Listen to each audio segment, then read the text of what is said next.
చెప్పండి సార్. నా పేరు కోటేశ్వరరావు. 25 ఏళ్ళుగా డ్రైవింగ్ వృత్తిలో ఉన్నాను. ఇప్పుడు 4 కార్లు కొనుక్కుని సొంతంగా ట్రావెల్ స్టార్ట్ చేద్దాం అనుకుంటున్నాను. అందుకే మీ దగ్గర ఫైనాన్స్ కోసం వచ్చాను. ఇదిగోండి సార్ నా అప్లికేషన్ ఫామ్. ఈయనెవరు? వీరు మా ఇంటి ఓనర్ గారు. అయ్యా నమస్కారం. నమస్కారం. కోటి చాలా పద్ధతైన మనిషి, కష్టపడి పనిచేసే స్వభావం కలవాడు. అందుకే తను పెట్టబోయే ట్రావెల్స్కి నాకు చేతనైన సహాయం చేస్తానని చెప్పాను. Very good. ఎంత లోన్ కావాలన్నారు? 15 లక్షలు కదూ? అవును సార్. ముందస్తు పెట్టుబడిగా ఓ 2 లక్షల దాకా నేను సర్దుబాటు చేస్తాను. చూడండి, మా ఫైనాన్స్ కంపెనీ రూల్స్ ప్రకారం మొత్తం లోన్ అమౌంట్లో 30% అంటే 4,50,000 రూపాయలు మీరు ముందస్తు డిపాజిట్ చేయాల్సి ఉంటుంది. 4.5 లక్షల? అవును. మీకు కావాల్సిన 15 లక్షల్లో 30% అంటే 4.5 లక్షల్ని డిపాజిట్గా చూపిస్తే మిగతా 10 లక్షలు మేము ఫైనాన్స్గా ఇస్తాం. కోటి, అంత డబ్బు నా దగ్గర. అయ్యా, ఓ 2.5 లక్షల దాకా అయితే ఎలాగోలాగా నేను సర్దుబాటు చేస్తాను. కానీ ఏకంగా 4.5 లక్షలంటే... సార్ ప్లీజ్ సార్, ఎలాగైనా హెల్ప్ చేయండి సార్. నెల నెల క్రమం తప్పకుండా మీ ఇన్స్టాల్మెంట్ కరెక్ట్గా కట్టేస్తాను. చూడండి, కంపెనీ రూల్స్ అంటే రూల్సే. అంత డబ్బు మీరు డిపాజిట్ చేయలేకపోతే ఎవరి చేతనైనా షూరిటీ సంతకం చేయించండి, లేదా ఇల్లు కానీ ఏదైనా ల్యాండ్ కానీ తనఖా పెట్టండి. సార్, అంత ఆస్తి నా దగ్గరే ఉంటే మీ దగ్గరికి ఎందుకు ఫైనాన్స్ కోసం వస్తాను? పర్వాలేదు సార్, ఉంటాను. ఓకే, నమస్తే సార్. పదండి.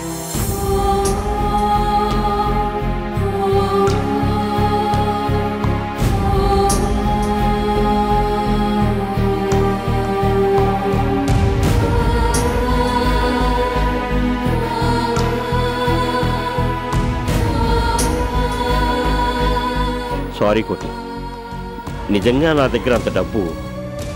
సార్, అంత మాట అన్నది సార్. మీరెంతో మంచి మనసుతో నేను పైకి రావాలని మీరు నాకు హెల్ప్ చేద్దామని వచ్చారు. కానీ నా గ్రహచారం, నాకు అదృష్టం లేదు సార్. ఆ బ్రహ్మదేవుడు ఒరే కోటి, నువ్వు డ్రైవర్గానే బతకాలరా అని నా నుదుటిని రాశాడు.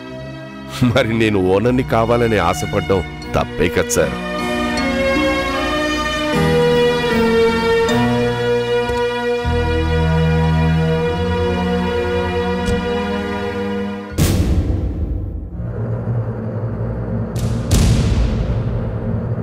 కోటి,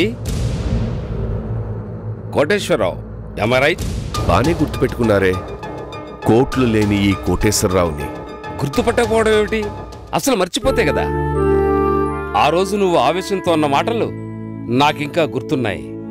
కోట్లు లేకపోయినా నీతి నిజాయితీ ఉన్న ఈ కోటి ఎప్పటికీ కోటీశ్వరుడే అంటూ ఫినిషింగ్ టచ్ ఇచ్చావే, అది నా జన్మలో మర్చిపోలేను.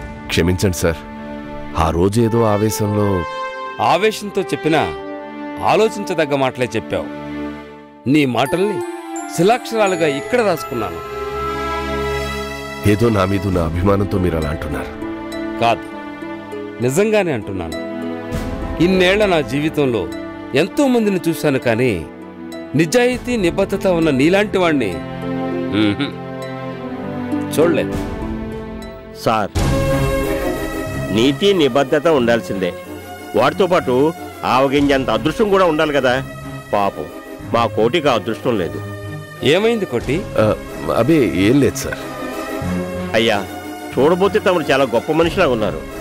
అసలు సమస్య ఏమిటంటే...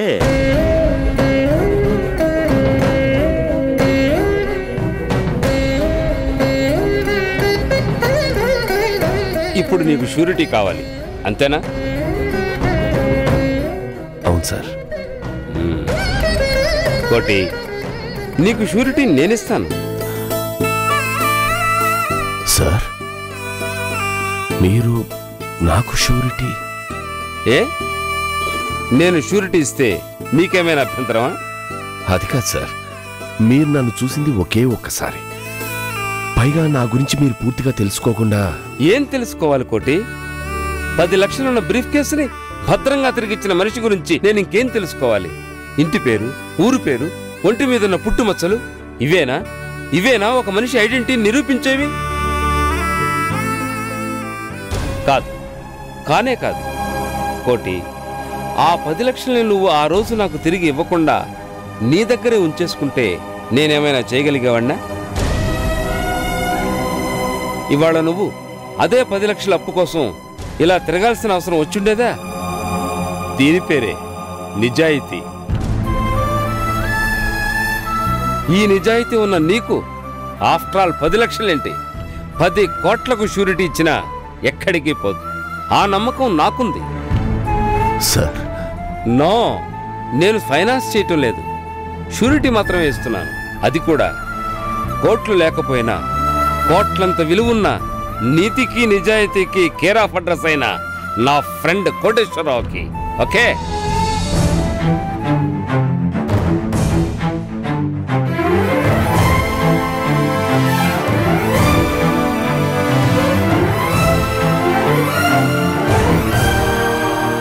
సార్, మీ మేలు ఈ జన్మలో మర్చిపోను. నో, ట్రావెల్స్ కంపెనీతో నీ జర్నీ మొదలుపెట్టి షార్ట్ పీరియడ్లోనే నిజంగానే కోటీశ్వరుడు అయిపోతావు కదా, అప్పుడు చెప్పు.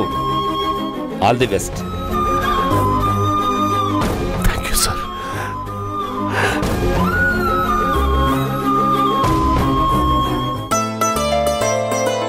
మావా, వింటున్నావా? అబ్బా మొద్దు, వింటున్నావా కాదు, చదువుతున్నావా అనాలి. సరేలేండమ్మా, అట్టాగే రాయండి. మావా, నువ్వు లేకుండా నాకీడ పిచ్చెక్కిపోతాంది. ఎందుకు? అబ్బా, ఆడికి అర్థమవుతుందమ్మా, మీరు రాయండి. నో, వాడికి అర్థమైతే సరిపోతుందా? రాసేదాన్ని, నాకు అర్థం కావక్కర్లేదా? అయ్యో, మీకు దండం పెడతాను, ప్రశ్న లేకుండా రాయండమ్మా. సరే చెప్పు. నువ్వు లేకుండా నాకు పిచ్చెక్కిపోతుంది. నువ్వు లేకుండా నాకు పిచ్చెక్కిపోతుంది. ఎర్రగడ్డ మెంటల్ హాస్పిటల్లో చేరాలనిపిస్తుంది అని రాయనా? మెంటల్ హాస్పిటల్ ఎందుకమ్మా? మొద్దు, పిచ్చెక్కిపోతే మెంటల్ హాస్పిటల్లోనేగా చేరాల్సింది. నవ్వుతావెందుకు? పిచ్చంటే ఆ పిచ్చి కాదమ్మా. అయ్యో, ఏం తెలుగురా బాబు, పిచ్చి వేరు ఆ పిచ్చి వేరు, చాలా కన్ఫ్యూజన్. అందుకే మా క్లాస్లో అందరూ తెలుగు టఫ్ అంటారు. చెప్పు. ఇట్లు ఇట్లు అంటే ఓ యువర్స్ అన్నమాట. చెప్పు. ఇట్లు మెలికలు తిరిగింది చాలు, చెప్పు. నీ చిక్కు సంతకెళ్ళా, చెప్పు. ఇట్లు నీ పెళ్ళం. పెళ్ళమా? పెళ్ళమంటే? పెళ్ళం అంటే తెలీదా అమ్మా? నో, తెలియదు కాబట్టి అడిగాను. పెళ్ళమంటే? వైఫ్. ఏంటి? పెళ్ళం అంటే వైఫ్ అమ్మా. ఓహో, వైఫా? కరెక్ట్. మా అమ్మ అంటే హస్బెండ్, పెళ్ళాం అంటే వైఫ్, అంటే wife and husband. I see. Husband లేకపోతే వైఫ్కి పిచ్చెక్కుతుంది. I may right? మరంతే కదమ్మా తాళిబంధం అంటే. మొగుడుంటేనే పెళ్ళాం ధైర్యంగా ఉంటది, పెళ్ళాం ఉంటేనే మొగుడు సంతోషంగా ఉంటాడు. ఈ ఇద్దరిలో ఏ ఒక్కరు దూరం అయిపోయినా బతుకు భారమే కదమ్మా. అందుకనేమో మా డాడీ ఎప్పుడు డల్గా కనిపిస్తాడు. మరంతే కదమ్మా, పెళ్ళాం లేని మొగోడి బతుకు శూన్యమే కదమ్మా.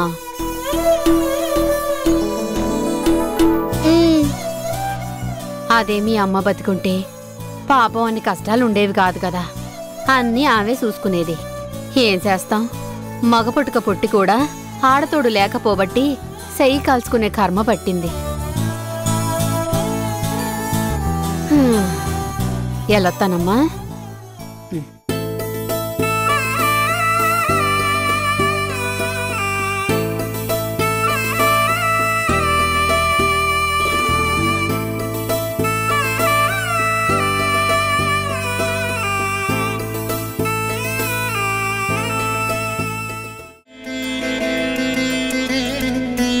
हरि ओम श्री महागणाधिपते नमः। ఓం గణానాం త్వా గణపతగం ఆవామహే కవిం కవీనాపవస్త్రవస్త్రవం ఆచమ్యం కేశవాయ స్వాహా నారాయణాయ స్వాహా మాధవాయ స్వాహా గోవింద విష్ణు మధుసూదన త్రివిక్రమ వామన శ్రీధర ఋషికేశావత్మనాపాద మధురంగణ వాసుదేవ పరిచయ పురుషోత్తమ శ్రీ మహాగణాధిపతే నమః దూర్వాక్షరే పూజ్యామి శుభకారకం జయగదంతారకం కపలారకం కటకారకం లంబోదరారకం వికటారకం విఘ్నరాజారకం ధూమకేతువేరకం వక్రతుండారకం హేరంబారకం స్కందప్రజారకం సర్వసిద్ధిప్రదాకరకం శ్రీ మహాగణాధిపతే నమః నానావిధ పరిమళ పత్ర పుష్ప అక్షరాన్ సమర్పయామి సాక్షాత్ దీపం దర్శయామి ధూపదీపనంతరం శుద్ధాచమణీయం సమర్పయామి వక్రతుండ మహాకాయ కోటి సూర్య సమప్రభ నిర్విఘ్నం కురు మే దేవ సర్వకార్యేషు సర్వదా.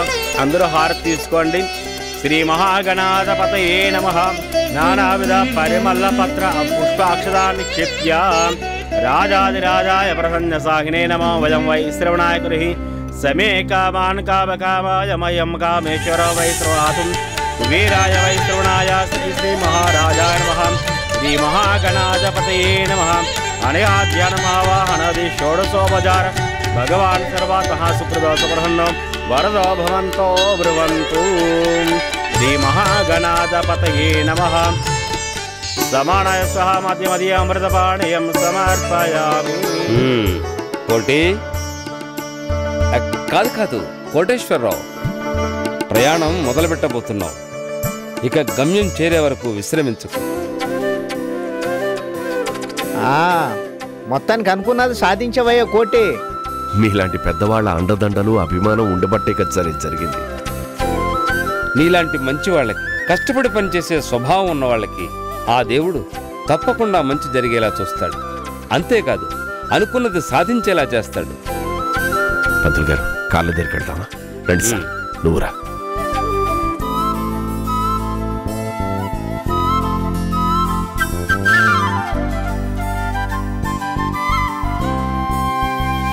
శీర్ష పురుష సహస్రాక్షో సహస్రపాతం స్వభావం వీక్షతోరుత్వా అచ్చతిష్టదశాంగళం పురుషయే వేదగం సర్వం యద్భాతం యశ్చ భవ్యం మృదానదం దస్సేనహం యదన్నేనాత్రోతి ఏతావానస్య మహిమా హతావ్యాయాగుచ్చ పురుషః పాదోస్య విశ్వభూతాని త్రిపాదస్య మృతం దివి త్రిపాదోర్ధావదీయ పురుషః పాదోస్య భవాత్మనః తథా విశ్వన్యక్రామతుం శాస్త్రాణస్నవి తస్మాత్ విరాట్ జాయత విరాజో అధిపురుషః సజాతో ఆశ్చర్యశతః పద్భ్యాభూమదాపురః యచ్చర్చం యదహు కల్పయన్ ఉచ్యతే బ్రాహ్మణోస్య ముఖమాసేతుం బాహురాజన్యకృతః ఊరు తదేశయద్వైసః పద్భాగం శూద్రాజాయతః చంద్రమా మనసో జాతా చక్షో సూర్యో అజాయత ముఖాచంద్రస్యాగ్నిస్య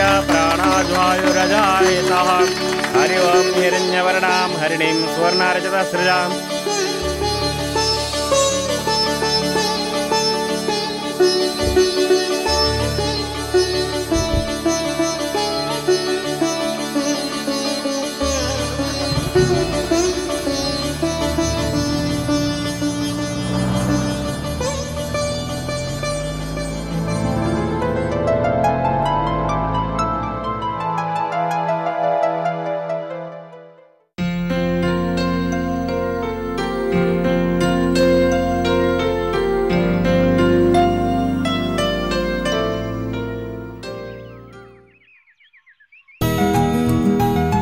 అయితే పింకీ, మీ ఇంట్లో పనులన్నీ మీ మమ్మీయే చేస్తుందన్నమాట.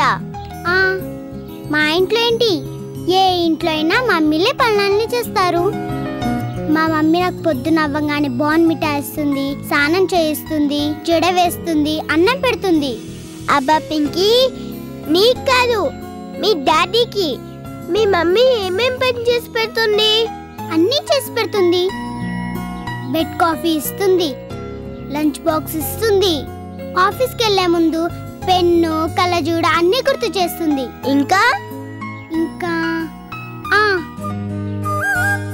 అప్పుడు మా డాడీకి బట్టలు ఇస్త్రీ చేస్తున్నాయా లేవా అని చూస్తుంది. షర్ట్కి బటన్స్ ఊడిపోతే కుట్టు పెడుతుంది. సాయంత్రం లేట్ అయితే ఎక్కడున్నారా అండి అని ఫోన్ చేస్తుంది.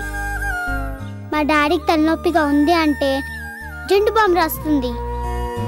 అప్పుడప్పుడు కాలు కూడా పడుతుంది. పాపం ఆఫీస్లో డాడీ చాలా కష్టపడతారు కదా. పింకీ, మీ డాడీ చాలా లక్కీ కదా. ఇదే మాట ఎప్పుడు మా డాడీ మా మమ్మీతో అంటుంటారు. డార్లింగ్, నువ్వు ఉండబట్టే నాకు ఏ కష్టం తెలియట్లేదు. నువ్వు ఒక్కరోజు పుట్టింటికెళ్ళినా ఆ రోజంతా నాకు నరకంగానే ఉంటుందని. పింకీ, వైఫ్ ఉంటే హస్బెండ్కి చాలా లాభం కదా. లాభం కాదు, హ్యాపీ. మా మమ్మీ ఇప్పుడు నేను ఊరికెళ్తే మా డాడీ ఏమంటాడో తెలుసా? కర్మ కర్మ, మీ మమ్మీ ఉన్నంతసేపు నేను కింగ్ని, మీ మమ్మీ లేకపోతే మీకు పనులన్నీ చేసి పెట్టే బానిసని అని అంటారు.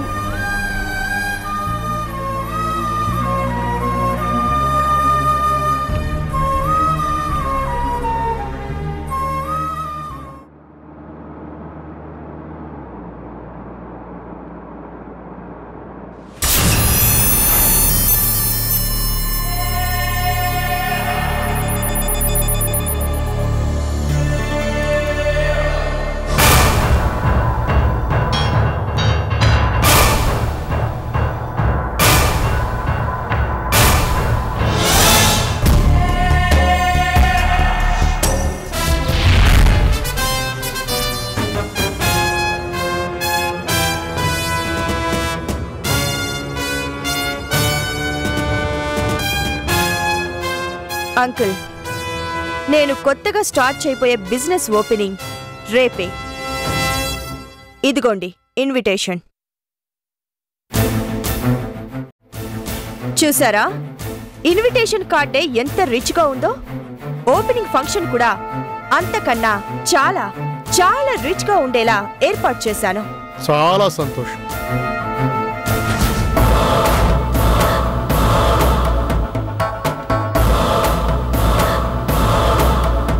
ఇప్పుడు కాదు, రేపు ఫంక్షన్కి వచ్చాక మీ కళ్ళారా చూశాక అప్పుడు చెప్పండి.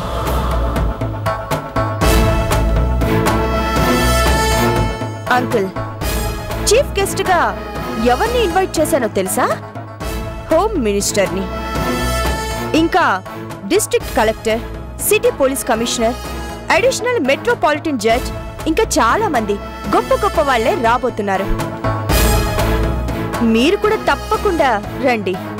అలాగేనమ్మా, తప్పకుండా వస్తాను. అమ్మా సౌందర్య, కృష్ణ రాలేదా? ఓ, ఆయనకి తీరికెక్కడా? ఫంక్షన్ అరేంజ్మెంట్స్ తో ఫుల్ బిజీగా ఉన్నారు. ఏ ఇంటికొచ్చి పిలవడానికి కూడా తీరికలేనంత బిజీగా ఉన్నాడా? ఒట్టు కల్పన, ఆయనకి ప్రస్తుతం భోంచేయడానికి కూడా టైం లేదు. అబ్బో, బిజినెస్ అంటే బ్యాగులు మోస్తూ తిరిగితే కాదు, రంగంలోకి దిగితే అప్పుడు తెలుస్తుంది.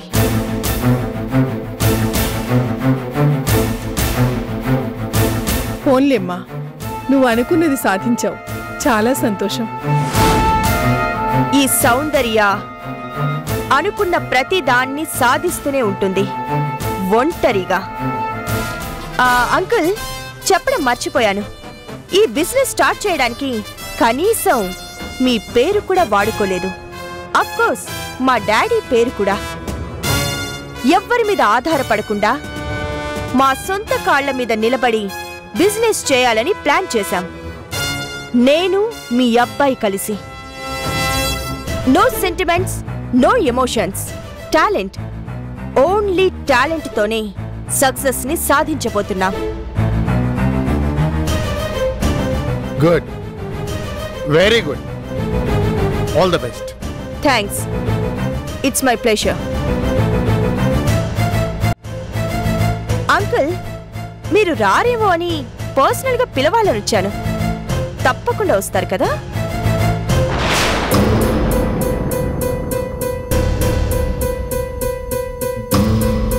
ష్యూర్. బాయ్.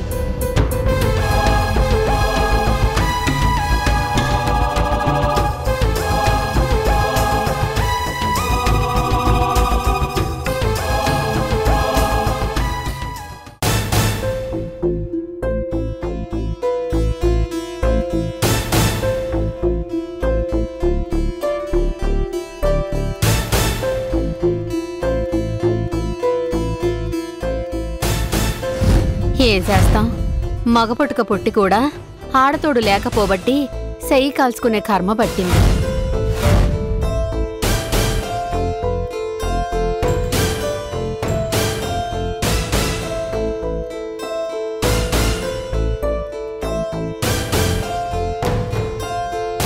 బెడ్ కాఫీ ఇస్తుంది, లంచ్ బాక్స్ ఇస్తుంది, ఆఫీస్కి వెళ్లే ముందు పెన్ను కళ్ళజోడ అన్ని గుర్తు చేస్తుంది.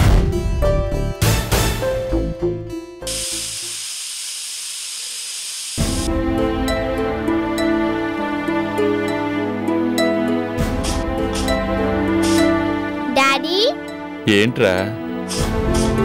ఏంటి, ఏదైనా డౌటా? మ్యాథ్స్ లోనా సైన్స్ లోనా? లైఫ్ లో